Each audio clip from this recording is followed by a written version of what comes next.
Halloween is just around the corner, and with that comes spooky things. So of course, what better way to dive into the holiday spirit than to talk about the gruesome history within Michigan state lines. It may look like a harmless mitten with a goofy looking shark attached to it, but according to Shadowland's Haunted Places Index, which is a website known for its extensive data pertaining to the most haunted locations, placed Michigan number 4 most haunted in the country with over 510 haunted locations. So stick around to hear about 5 incredibly haunted places you may have never known about.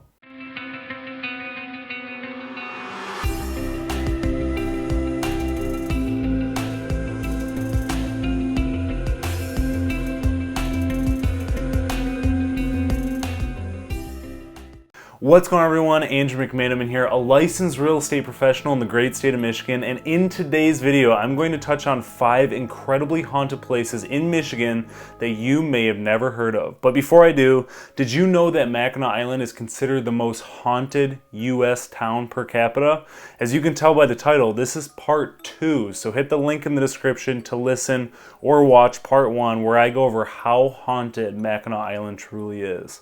To start this list off with number 1, we have a 20-acre property that was constructed in Jackson in 1842, and in 1926, after relocation, was once known to be the largest walled prison in the world that housed over 6,000 inmates. Michigan's first prison, located in Jackson, now redeveloped as the Armory Arts Complex, which consists of an art center and apartments, is said to have some ghostly visitors from time to time.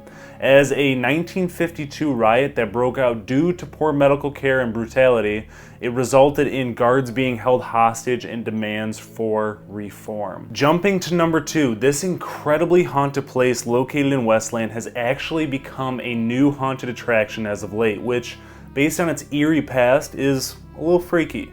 Eloise Psychiatric Hospital, dating back to the 1800s, has worn quite a few masks over the years, pun intended. Once being a poorhouse, general hospital, sanitarium for tuberculosis patients, and a mental hospital, this 902-acre compound had more than 70 buildings that consisted of a school, fire and police departments, post office, farm, cemetery, bakery, and much more. Eloise was known to have advanced treatments from lobotomies and shock therapy to music and TV therapy, which eventually halted in 1979 and closed in 1984. Many of the buildings were then demolished and made into the strip mall on the corner of Michigan Avenue and Merriman Road. As of recently, the old bakery was actually burned to a crisp by arsonists and eventually demolished in 2016. If you want to get even more into the Eloise story, watch the movie titled Eloise that came out in 2017. Heading over to number 3, constructed in 1911, the Terrace Inn and 1911 restaurant are known to have some haunting history. It is said that 2 workers died during the construction when a beam fell. Many paranormal investigators have visited the Terrace Inn and have said there are a lot of spirits roaming throughout. Still open to this day, after 25 years of service, many guests have had very similar stories about a shadow of a man, hearing footsteps, and the sounds of a party when the hotel has been vacant. The owners recommend that you rent out room 211, as it has been said to have some serious paranormal activity. Number 4, lining the shores of lovely Lake Michigan and Gulliver, the Shishwa Point Lighthouse, which has been in operation since 1895, has a very rich history. Marilyn Fisher, the president of the Historical Society for over 30 years, had some opportunities, to say the least, when it came to diving deeper into the spirits that haunt the lighthouse to this day. The main spirit that tends to hang around is Captain Joseph Willie Townsend, a lightkeeper in the early 1900s who died at the age of 63 in 1910 with a cause that is assumed to be cancer, based on how often he smoked cigars. He is still said to be seen in the mirrors in the upstairs bedrooms on numerous occasions. You may take a tour there to see the paranormal activity that occurs with your own eyes.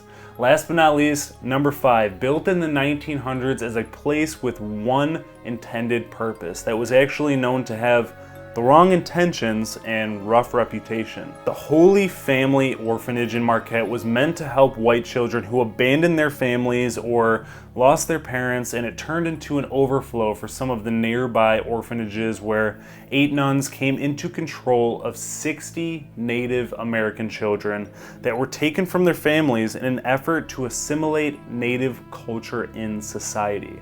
If you happen to cross paths with a local, there's a likelihood that they are aware of their parents being taken from their family and adopted by white families.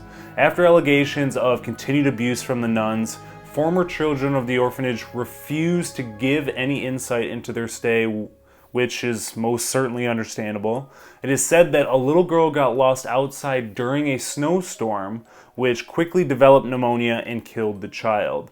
The nuns took this situation as an opportunity to make an example out of the children by displaying the little girl to further remind them what would happen if they disobeyed. The remaining orphans left in 1967, but a group of Cuban refugee children that fled from Fidel Castro in the 1980s, even though the building was abandoned.